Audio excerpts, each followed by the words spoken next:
Sooner or later, every spiritual seeker finds themselves stuck, plateaued, or just unable to make progress spiritually. It can really be a challenge to overcome this stage and reach the next level of spiritual growth. In the course of my work with clients, I often hear them express this type of frustration. They tell me things like, I've been meditating for years. I've studied with all of these teachers. At this point, I know all of these spiritual principles, but it still seems like I'm just not progressing spiritually. These are the types of things that I hear often. Now, if you can relate and you want to learn how to get out of this spiritual rut, then stay tuned.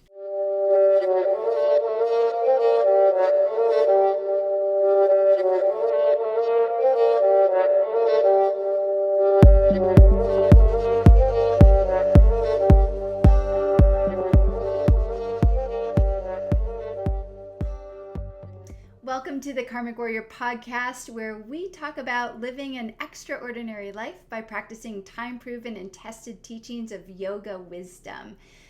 I am your host, Lisa Engles. I'm a psycho-spiritual counselor, I'm a meditation teacher, and the creator of the Karmic Warrior Oracle deck.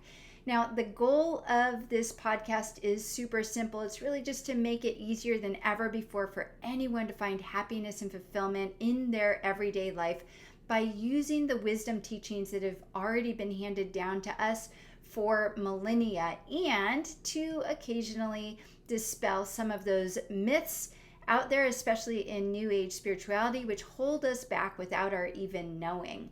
All right, so 2 quick things before we dive into our episode. First, be sure to subscribe to my channel if you haven't already. I release new videos and episodes like this about how to live a freer, fuller life by using the time-proven principles and practice of yoga wisdom on a weekly basis.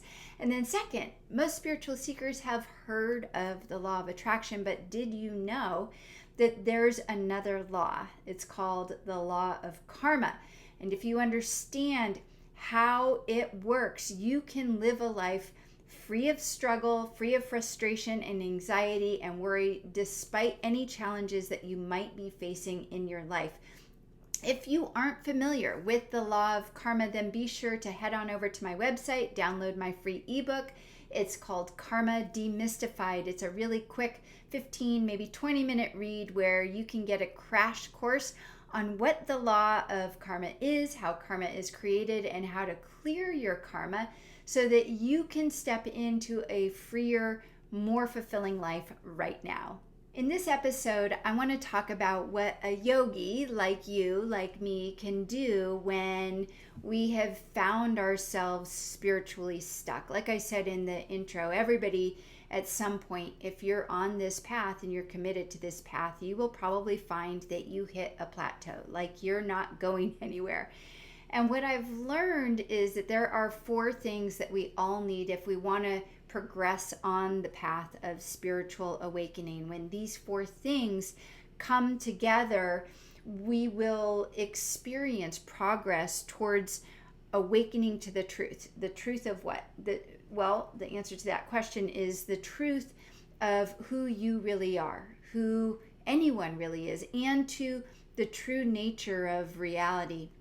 It's the crux of the spiritual path is to be able to answer that question, who am I, as a felt sense, knowing the truth of who you are and then abiding in that and living your life from that place. So really quick side note here before I lay out what these 4 things are. This is a really big topic. So what I've decided to do is release a series of videos. This episode is going to be like an overview of these 4 things. And then if you haven't subscribed to my YouTube channel, make sure that you do that, because I'm going to be releasing a series of videos that covers each one of these 4 things in more detail. And I think that'll be helpful to you so that this episode doesn't have to be like 2 hours long. We can keep it to a reasonable length. So the first thing that you need is practice, or sadhana, right? It goes without saying that progress doesn't happen without practice. And when I say practice, I mean consistent, regular practice. You can't just practice 1 day a week. You can't just practice 3 days a week for 10 minutes and expect to make real progress on the spiritual path. You need sincere, dedicated, focused, committed practice. And when clients or students ask me, well, how much do I have to practice? My answer is, well, how fast do you want to progress? Because if you're doing the right types of practices consistently and with a sincerity of heart, then you will progress quite quickly on the spiritual path. One of my teachers says that if you do the right practice consistently daily, he says, like, even if it's just 20 to 25 minutes every day for a couple of years, you can attain that goal of becoming awakened to your true nature, which is something that some people do. They meditate for years and years and years and never get to that point. But it really, and we'll get to that in a moment, why is it that you can meditate for years and years and never reach your goal of spiritual awakening? And that's in part why I've wanted to create this episode, because it's not just about practice. There's 3 other things, and you need all 4 of these things to come together. You can't just have one, you can't just have 2 or 3. You need all 4 of these things. But practice is the foundation. You have to have practice.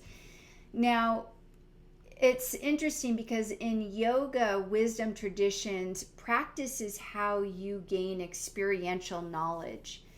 And experiential knowledge is valued above conceptual knowledge. What do I mean by that? What I mean is that just believing what you are told and having the knowledge that's based on belief, which is conceptual knowledge, is one thing. And it's quite a different thing to have direct experience, knowledge that is gained through direct experience. Here's an example. Someone could tell you what chocolate tastes like, and you could have a concept of chocolate in your mind without ever having tasted chocolate. And you could talk about chocolate as much as you want and all the hints and the notes of how it tastes on the palate. But it's a very, very different thing to taste chocolate and to have the experience, the sensory experience of chocolate. So it's the same thing for your spiritual practice. It's one thing to have a concept, have all of these concepts about, I am the one infinite consciousness. Great. You got it. It's a concept. But have you had that felt experience of being that one infinite consciousness? It's the difference between being able to explain chocolate and actually having tasted chocolate. That's the best I can say with what I mean by practice, right? So you need to have this experiential types of practice. And I think that's where a lot of people go wrong, or I wouldn't say that they go wrong, but the practice itself is more of a conceptual thing for them versus a felt experience. So you need to have the right type of practice. It needs to be sincere. It needs to be focused. It needs to be committed. You need to make sure that you're doing the right types of practice. And what I mean by that is, and if you've listened to me at all, you've heard me use this analogy, and I just use it till I'm blue in the face just because it's so simple, is that if you're going to go run a marathon, you're not going to go out and just to practice, you're not going to do sprints all day long. You need to go run 6 miles and then 10 miles and then 13 miles and then 18 miles and have these long runs and build yourself up to be able to do a marathon. What is the goal of your practice? And are you doing the appropriate practices that match your goal. A lot of people aren't, and that's why they get stuck on the spiritual path. Okay, so let's talk about the second thing, number 2, and that is what we would call the teachings, or you might think of it, some people call it the Dharma, the teachings. So in yoga wisdom, you also need scripture, you need teachings. You also need a spiritual teacher, which I'll get to in just a moment because that's the third thing. But let's look at these one by one here. So the teachings, a common mistake in today's, era of unlimited access to as many spiritual teachings as you can imagine, is to follow really what I would call a smorgasbord, or a buffet of spiritual teaching. So maybe, and this happens quite a bit, I talk to people who tell me, well, I've been following the Course in Miracles for the last 10 years, but I also am studying with the Zen Buddhist teacher, and I'm really interested in yoga philosophy as well. Now, while all of these different types of spiritual teachings from the outside or at first onset might seem like they're teaching you the same thing, you might not realize that fundamentally there's some core differences in the teachings, and in reality the teachings are incompatible with each other. And primarily what I find when I'm working with clients or students is that they don't realize that they're using some teachings that are based in a duality, and other teachings that are based in non-duality, and they try to combine these two types of teachings and get very, very confused. And it gets even more confusing if you're in the world of yoga and yoga philosophy, because there are certain yoga philosophies that are based in a dualistic view of reality, and there are other yoga teachings that are based in a non-dualistic view of reality. And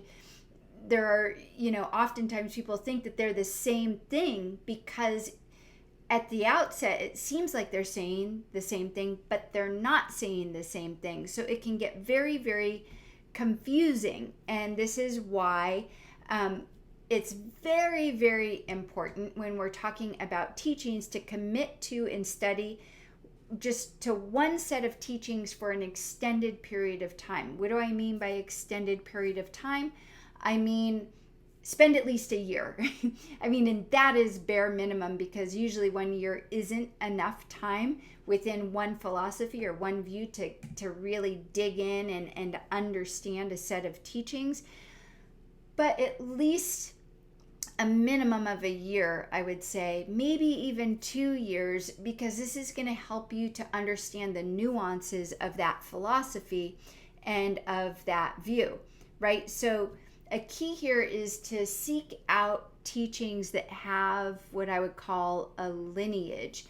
One of my teachers, Christopher Wallis, says it really, really beautiful in his book, Tantra, Illuminated. He says that scripture exists as a representative document of an entire community. And this is really important, because what he's saying when he wrote this is that scripture is this document of collective wisdom that is passed on from one generation to the next, centuries over centuries over centuries. And in doing so, the wisdom of these documents, of these scriptures, is of course also passed on. And it's passed on, hopefully, the idea is that the scriptures are passed on only if they are effective for the entire community or for a wider group of community. And what that does is it's a system, it's a types of checks and balances, and he talks about this in his book, Tantra Illuminated. It's a type of checks and balances that keep the occasional false guru or a false teacher from giving teachings as if they are universal or ultimate truth, and leading spiritual seekers astray. And I know that we have seen a lot of this, especially lately. It seems like if you're watching Netflix or Prime Video or Hulu or whatever, there's all of these documentaries that come out about these spiritual teachers, right? In New Age communities, spiritual communities, it's a common mistake to think that certain spiritual fads are based in time-proven traditions and time-proven scriptures. Of course, if you know me, you know I'll say a law of attraction is one of those spiritual fads. It's a New Age teaching, but it's not based in scripture. There's also teachers, which we'll talk about in just a moment, and this might just be a good segue into the teacher piece, because that's the third thing that you need is a teacher. But we want to be sure that our teachers are not self-appointed gurus, which there are. Again, we've seen documentaries about it, quite a few of them out there who claim that they're teaching from, they've been appointed, or they've just awakened without any help. This happens very, very rarely. Teachers who claim that they're teaching from scripture when in fact that they're not.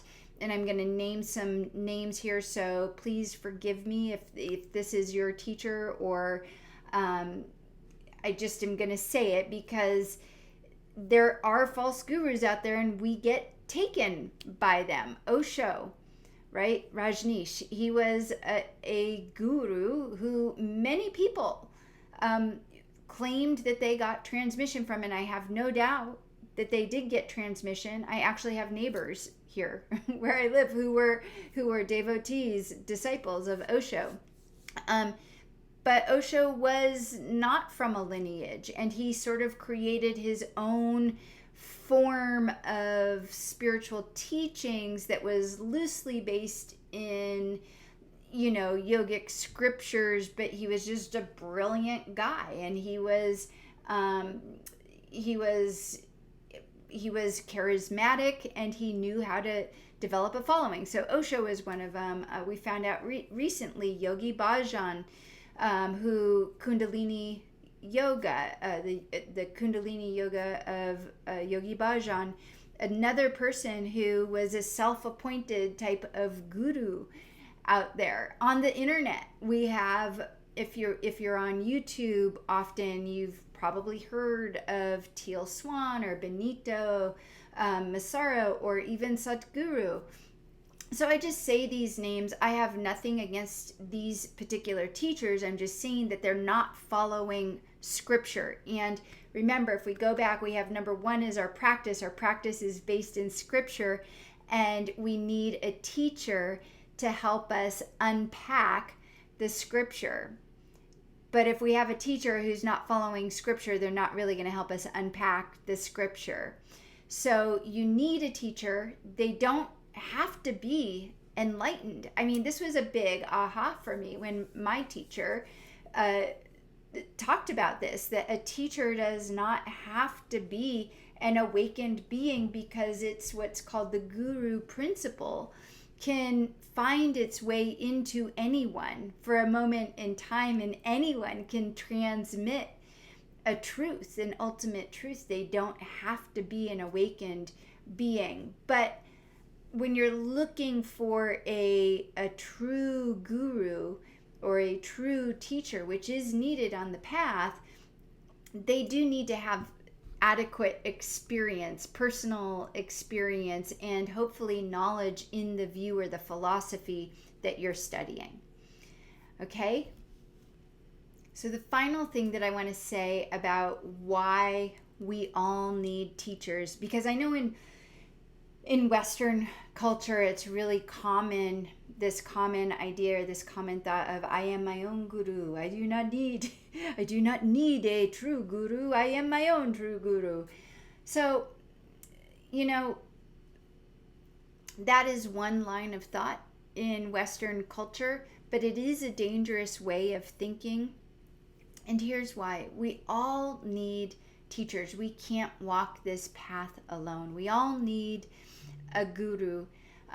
Even if you have your own practice and therefore you have your own direct experience, presumably, you need a guru. You need a guru because the guru will help you to understand, you can go to your guru, your teacher, to talk to them about what your experience in practice is, and then they can guide you in your practice. And they're going to help you to correctly understand the teachings. They're going to help you correctly interpret your direct experience, your practice in the context of the teachings, so that you don't misinterpret your experience and practice, which happens quite often with people who don't have teachers that they work with on a regular basis, is they misinterpret their practice and the results of their practice to be something that it's not, and they don't have someone there to help them interpret what just happened. So this is why having a teacher that you can have a direct relationship with, that you can have conversations with, who you can ask questions to, is so important. I can't stress that, the importance of that enough. So the last thing that you need is a community. And sometimes it's called a sangha, sometimes it's called a kula. And while the spiritual journey is absolutely, it's a solo event, the community is an integral part of your spiritual awakening, of your spiritual journey. It's integral to the project of spiritual awakening. And here's why. At least in my experience, it's so helpful to have a community, because you're now with a group of people who are presumably on the same path as you, following the same view, the same scripture, the same teachings as you are. So what that means is they can support you. You can support them along the way. The other thing is, in community, we learn from each other's journey. You can listen to what other people are experiencing in their practice and go, aha, I've had that experience too. I can totally relate to it. Or the opposite. You can go, whoa, that's interesting. You had that experience. I had this experience. And you'll know along the way, oh, if Susie or Tommy had that experience and at some point you have it, you can remember, oh yeah, Susie talked about that. I just had that experience. So what happens is your journey gets reflected back to others. You hear others, you relate their journey to your journey, and this is a very important part of the path. And the other piece about community is that ideally a healthy community will hold the teacher accountable. If it's a true guru, they will not try to have power over, and they will act in accordance to the higher good of the community. And the community there becomes a reflection of the teacher and the teachings as well. I love what my teacher says, and I think he says that he heard this from another teacher who said that any spiritual community is, you can tell how good the teachings or the teacher are based on the community.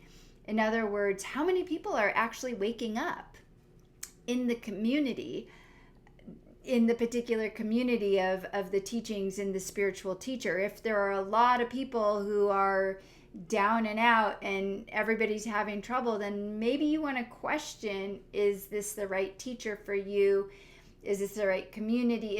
Are the teachings the right teachings for you?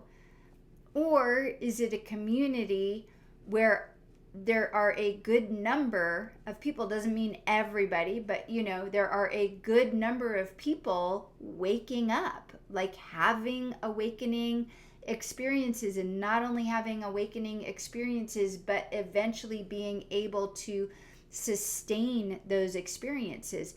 None of this happens unless you have these four things, right? These four things, which are committed practice, doing the right types of practice, and having direct experience of number two, which is the teachings.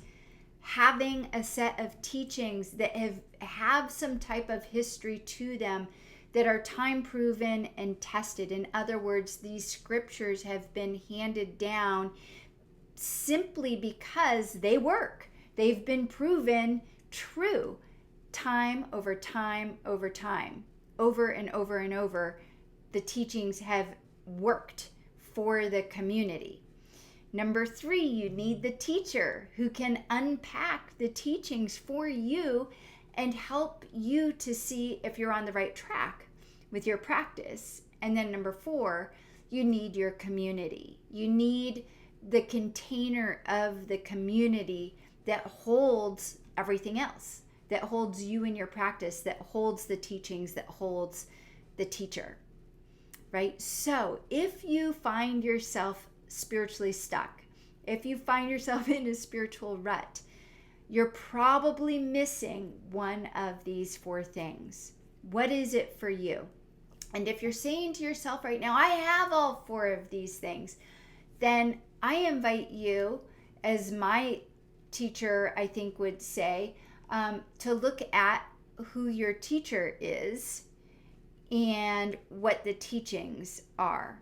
Because maybe the teachings aren't really steeped in time proven, they haven't been proven over time, or maybe the teacher has some other hidden agenda.